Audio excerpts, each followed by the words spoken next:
नमस्कार मंडळी, स्वागत आहे तुमचं माझं यूट्यूबचं चॅनल #क्रिएशन यामध्ये. चला तर मग आज आपण बनवणार आहोत शेवयाचा उपमा.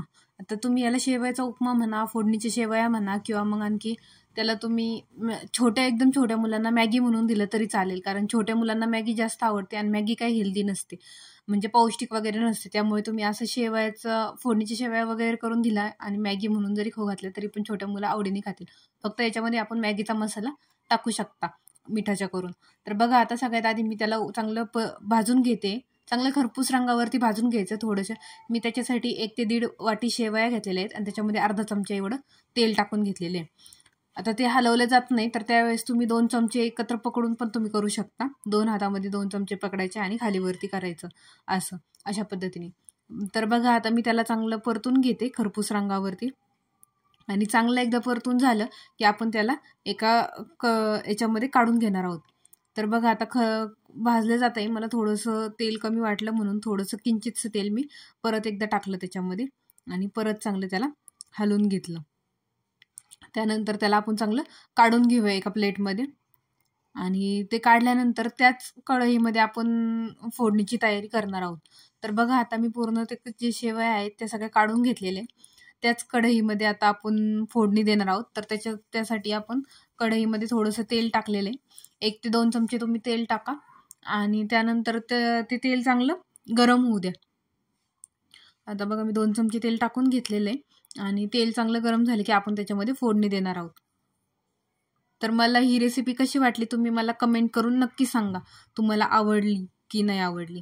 तर बघा, आता तुम्ही तोपर्यंत जर तुम्ही माझ्या चॅनलवरती नवीन असाल तर माझ्या चॅनलला सबस्क्राईब करा, व्हिडिओजला लाईक करा, कमेंट करा आणि शेअर पण करा. आणि प्लीज सबस्क्राईब करा चॅनलला. तर बघा, आता आपलं तेल आहे ते गरम होतच आलेलं आहे. आपण हाताने चेक करायचं आहे आणि त्याच्याशिवाय काय जिरे मोहरी टाकायची नाही. कारण मग ती जिरे मोहरी फुलले नाही तर आपलं दाताखाली कचकच करत येण्याची शक्यता असते. त्यामुळे तेल चांगलं तापून घ्या. त्यासाठी मी 1/2 चमचा जिरे घेतले, 1/2 चमचा मोहरी घेतलेली. ते चांगले तडतडले. त्याच्यामध्ये थोडंसं चिमूटभर इतकं हिंग टाकणार आहोत. त्यानंतर त्याच्यामध्ये कांदा आणि टोमॅटो टाकून देणार आहोत. ते टाकल्यानंतर चांगलं हलवून घेणार आहोत आणि जो कांदा आहे आपला तो चांगला गोल्डन ब्राऊन होईपर्यंत परतून घेणार आहोत. कांदा मी उभाच कट करून घेतलाय आणि टोमॅटो आपले नॉर्मलच कट केलेले. तर त्याला चांगलं आपण परतून घेणार आहोत आणि फोडणी चांगली द्यायची. जर कच्ची राहिली तर मग ते चांगली एवढी टेस्ट येत नाही आपल्या पदार्थांना. कोणता पण पदार्थ करताना फोडणी चांगली बसली तरच आपला जो पदार्थ आहे त्याला टेस्ट येत असते. तर बघा, आता मी चांगलं कांदा आहे तो गोल्डन ब्राऊन होईपर्यंत परतून घेतलेला आहे. आपण त्याच्यामध्ये थोडेसे मसाले टाकूया. त्यासाठी मी चिमूटभर इतकी हळद घेतलेली. त्यानंतर त्याच्यामध्ये आपण टाकणार आहोत जे आपला कांदा लसूण मसाला असतो तो टाकणार आहोत अर्धा चमचा. त्यानंतर आपण ते टाकल्यानंतर थोडंसं अर्धा चमचा इतका गरम मसाला पण टाकणार आहोत आणि त्याला चांगला आता मिक्स करून घेणार आहे. चांगलं परतून घ्यायचं.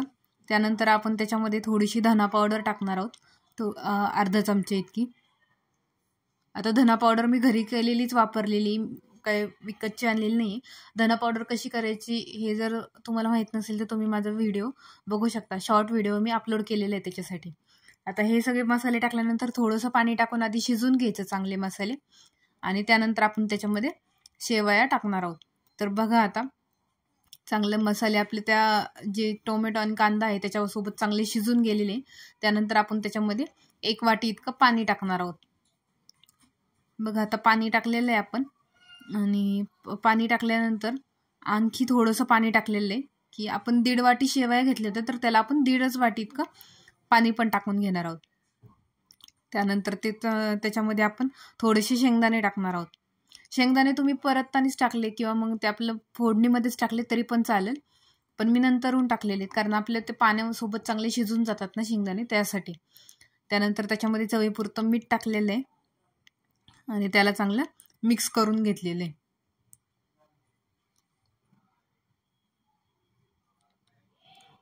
तर बघा, आता आपल्याला चांगली एक उकळी आलेली आहे. त्यानंतर आपण आपल्या शेवया टाकून घेणार आहोत. शेवया टाकून चांगलं हलवून घ्यायचं आणि 1 ते 2 मिनिटं झाकून ठेवायचं.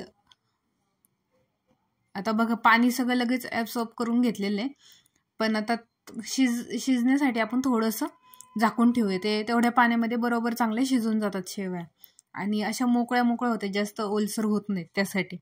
तर बघा आता थोड्या वेळ आपण त्याला झाकून ठेवलेलं आहे आणि बघा कसले मस्त आपल्या शेवया शिजलेले आहेत, एकदम परफेक्ट झालेले आहेत आणि चांगल्या अशा मोकळ्या मोकळ्या झालेल्या आहेत, असे चिकट चिकट झालेले नाही एकत्र एकदम. त्यानंतर त्याच्यामध्ये थोडीशी कोथिंबीर टाकायची आणि आपल्या शेवया आहेत ते सर्व करण्यासाठी रेडी आहेत. तर मला नक्की कमेंट करून सांगा की तुम्हाला शेवयाची रेसिपी कशी वाटली ते. So thanks for watching. Bye bye.